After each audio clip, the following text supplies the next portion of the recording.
কোটা আন্দোলনে গুলিবিদ্ধ হয়ে চিকিৎসাধীন রোগীদের দেখতে ঢাকা মেডিকেলে গিয়েছেন মারিয়া রহমানের নেতৃত্বে সুপ্রিম কোর্টের আইনজীবীদের একটি দল। এ সময় তারা গুলিবিদ্ধ আহত ১৫ জনকে আর্থিক অনুদান দেন এবং তাদের খোঁজখবর নেন।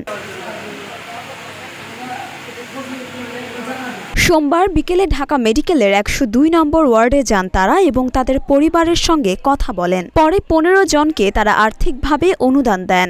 সুপ্রিম কোর্টের আইনজীবী মারিয়া রহমান বলেন, বিবেকের তাড়না থেকে আমরা তাদেরকে অল্প কিছু সাহায্য করেছি। আসলে আমাদের আহতদের দেখতে আসা ছোট্ট একটা প্রচেষ্টা মাত্র।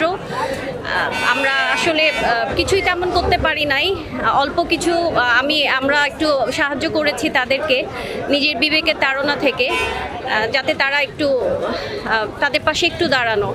তো এর জন্য বলবো যে আহতদের সুস্থতা কামনা করছি, নিহতদের মাগফিরাত কামনা করছি, যাতে পরবর্তীতে বাংলাদেশে এরকম পরিস্থিতি আমাদের দেখতে না হয়। আমরা 5 জন এসেছি। আমি একটু ওনাদের একটু পরিচয় করে দিই, কারণ ওনারা কাজ পেলে যেটা আসছে অ্যাডভোকেট মৌসুমি, অ্যাডভোকেট ওয়াহিদা, আমি অ্যাডভোকেট শামিমা, ও তো কথা বললে অ্যাডভোকেট মারিয়া, অ্যাডভোকেট শিল্পী। তো আমরা মূলত মারিয়ার ইয়াতেই আসছি, উদ্যোগে আসছি। এখানে আসার পর আমাদের লজ্জা লাগলো। আমরা এতদিন ভাবলাম যে আমরাও এদের সাথে আছি, আমরা আন্দোলন করলাম, রাস্তায় নামছিলাম, কিন্তু এই জায়গায় ওদের যে অবস্থা, ওদের যে পরিস্থিতি, তাতে দেশে আমি বিশেষ করে সমন্বয়ক আমি ছাত্রদেরকে বলবো যে তোমরা এই বিষয়টাকে অনেক অনেক বেশি করে ইম্পর্টেন্ট গুরুত্ব দিয়ে দেখো। ঢাকা মেডিকেল, আরও মেডিকেল হয়তো আছে, এরা কী পরিমাণ কষ্ট পাচ্ছে, এদের দামি দামি ওষুধ লাগবে যেগুলো তারা পাচ্ছে না।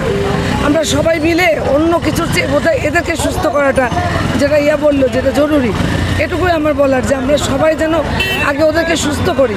রাজশাহী বিশ্ববিদ্যালয়ের মাস্টার্সের ছাত্রী মারিসা রহমান বলেন, আমি আমার বোন আইনজীবী মারিয়া রহমান ও সহকর্মীদের উদ্যোগে ঢাকা মেডিকেলে আহতদের দেখতে এসেছি।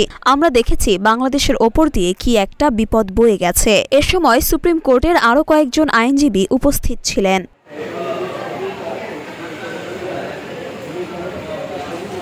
মরিয়ম মিম, ঢাকা পোস্ট।